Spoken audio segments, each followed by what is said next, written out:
SC ST ও ওবিসির সঙ্গে এবার যুক্ত হতে চলেছে পিভিটিজি।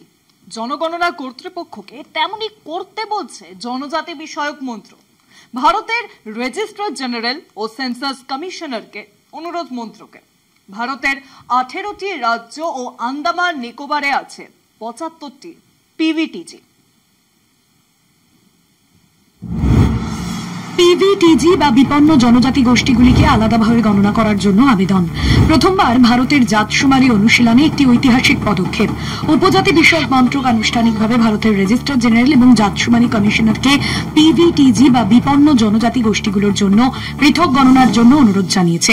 যদি এই আবেদন গৃহীত হয় তাহলে এটি প্রথমবারের মতো কিছু উপজাতিকে বৃহত্তর তফসিলি উপজাতি বিভাগে অন্তর্ভুক্ত না করে জাতশুমারিতে স্বাধীনভাবে গণনা করা হবে। ভারতের 18টি রাজ্য আন্দামান নিকোবরে আছে 75টি পিভিটিজি। মূলত 4টি মূল মানদণ্ডের ভিত্তিতে এগুলি চিহ্নিত করা হয়েছিল: নিম্ন সাক্ষরতার হার, ভৌগোলিক বিচ্ছিন্নতা, প্রযুক্তির প্রাক কৃষি স্তর এবং অর্থনৈতিকভাবে পড়া।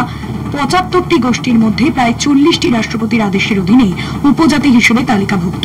2011 সালের জাতশুমারিতেও অন্তর্ভুক্ত ছিল। এই সময় এটি বিশেষভাবে প্রাসঙ্গিক যখন কেন্দ্র এই গোষ্ঠীগুলোর জন্য উন্নয়নের দিকে নজর দিয়েছে। কেন্দ্র অনুমান করেছিল পিভিটিজির জনসংখ্যা 28 লক্ষ। পরবর্তীকালে পিএম গতিশক্তি মোবাইল অ্যাপ্লিকেশনের মাধ্যমে দেখা যায় পিভিটিজির জনসংখ্যা 45.56 লক্ষ।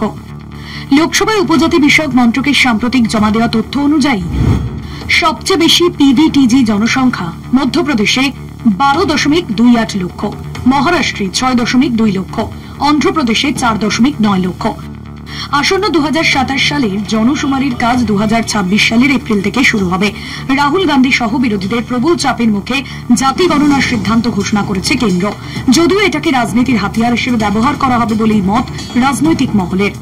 কলকাতা টিভি।